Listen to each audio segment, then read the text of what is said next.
Bonjour et bienvenue sur CLTV dans notre émission Des entreprises et des hommes. Code de gouvernance, Comply or Explain, Say on Pay, loi Copé-Zimmermann, administrateur certifié.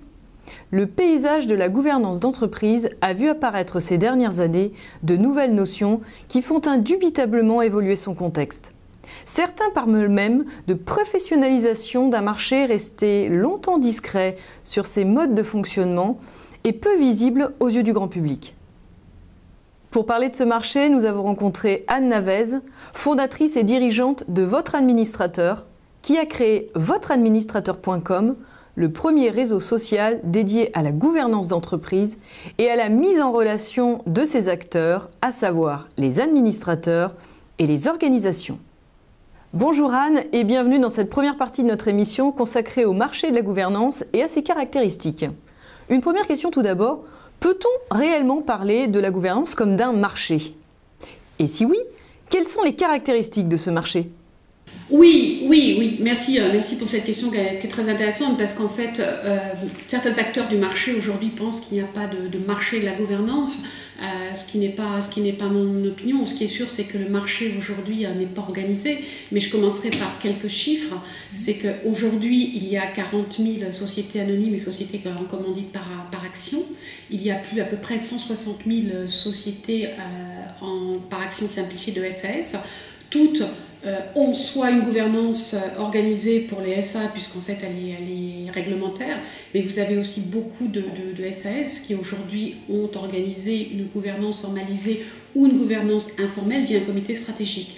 Et puis bon, à part ces structures, il y a aussi à peu près 4500 ETI en France, dont 1500 sont indépendantes. Ça veut dire qu'il y a un certain nombre d'entreprises et que dans toutes ces entreprises, la gouvernance doit exister, doit être organisée.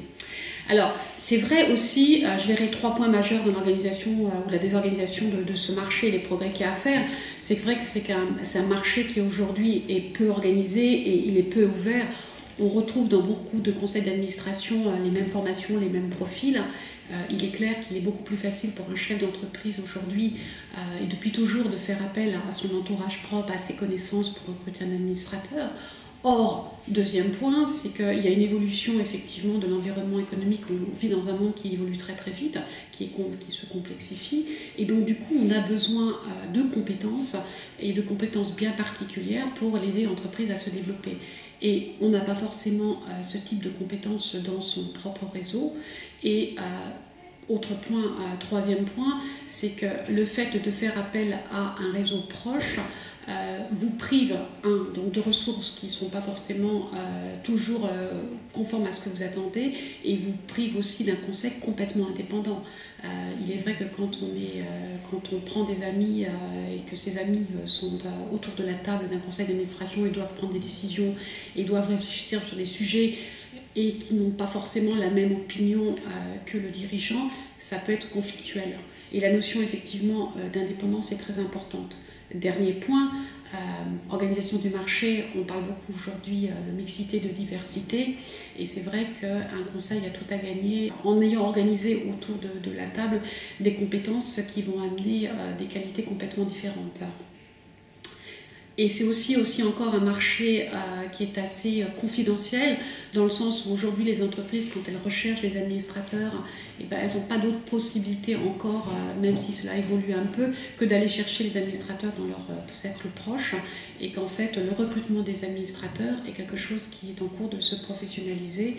Et c'est à ce titre-là que votre administrateur travaille effectivement sur la visibilité des administrateurs indépendants et veut démontrer aux entreprises et montre aux entreprises aujourd'hui qu'il existe sur le marché des administrateurs indépendants compétents qui sont là pour aider l'entreprise et mettre leurs compétences et leur savoir-faire au service du développement de l'entreprise.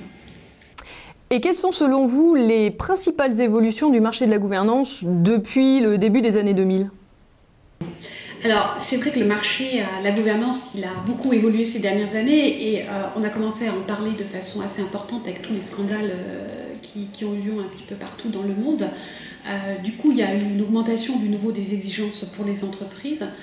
La crise économique fait aussi que les entreprises doivent aller beaucoup plus rapidement, qu'elles doivent croître, chercher de nouvelles opportunités, et que statistiquement, il est prouvé que les entreprises qui ont une gouvernance organisée sont beaucoup plus véloces et vont beaucoup plus vite dans leur développement. Alors, le marché a évolué, mais par contre, c'est vrai qu'il y a eu une évolution très nette de la réglementation en France et en Europe, beaucoup plus de normes. Il y a un certain nombre de lois en France qui ont visé à un peu réguler ce marché parce qu'il y a eu des abus. Il y a eu différentes lois, la loi Breton, la loi TEPA, la loi sur la modernisation de l'économie. Il y a eu aussi très récemment un décret qui limite la rémunération des dirigeants dans les entreprises publiques. Et puis très récemment, il y a eu ce rapport d'une commission qui a pour objectif d'apporter des propositions sur l'organisation de la gouvernance en France en proposant une vingtaine de mesures dans des domaines complètement différents. Le résultat des travaux de cette commission va certainement être débattu dans les mois à venir. Encore faut-il effectivement le mettre en concordance avec les obligations européennes. Et d'ailleurs, à ce titre-là, il y a eu aussi effectivement des évolutions dans la réglementation européenne. À côté de ça, il y a eu aussi l'arrivée des codes de gouvernance. On peut parler du code AFEP-MEDEF, du code Milenex, ou des codes de gouvernance que les entreprises se créent elles-mêmes, avec effectivement l'obligation pour les entreprises de se conformer au code choisi ou effectivement d'expliquer pourquoi elles ne suivent pas les recommandations de ce code. C'est le fameux comply or explain. Et d'ailleurs, à ce titre-là, je pense qu'aujourd'hui, plus qu'avant, il faut faire confiance aux entreprises et les laisser organiser leur gouvernance et les laisser effectivement communiquer au marché et à leurs actionnaires. Autre point important dans l'évolution de la gouvernance, c'est l'impact des parties prenantes. Alors dans les parties prenantes, il y a les parties prenantes externes à l'entreprise avec effectivement de plus en plus une dimension RSE, mais il y a aussi le poids des actionnaires. Aujourd'hui, on a des actionnaires qui sont de plus en plus formés et informés, qui s'intéressent de plus en plus effectivement à la vie de l'entreprise et qui demandent à l'entreprise de lui fournir une information transparente mais aussi lisible. Merci Anne, je vous propose que nous nous retrouvions dans une seconde partie de notre émission consacrée aux axes de progrès de la gouvernance d'entreprise aujourd'hui.